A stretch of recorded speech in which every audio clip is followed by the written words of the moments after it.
It's expected that Boeing will develop the next generation of a commercial airliner, and that work is expected and hoped to be done here in Wichita, and I've had that conversations with Kelly Ortberg, the CEO.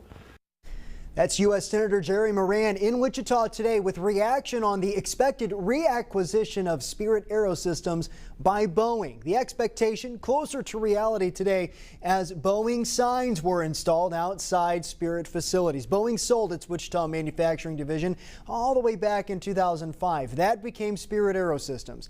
Recent years, especially in the aftermath of the 2020 pandemic and recent quality control issues, at one point grounding 737 MAX planes for 21 months, have been rough for Spirit, with both Boeing and Airbus advancing hundreds of millions of dollars to keep Spirit afloat.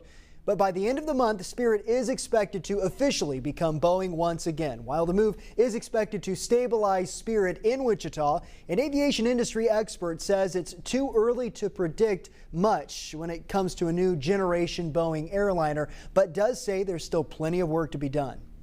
You're not going to see Boeing pursuing a replacement for the 737 anytime soon. Boeing's backlog for the 737 already extends into the early 2030 decade. And Boeing needs to deliver those airplanes, sell more of those airplanes, because that's where Boeing's cash flow is going to come from to pay down the $30 billion in net debt that it has to retire. Scott Hamilton says when it comes to the immediate future for Wichita and Boeing's reacquisition of Spirit, it's going to be stability, recovery, and a return to normalcy. He believes growth potential for Spirit could return in 2028 with Boeing's expected expansion in production of 737s and 787s.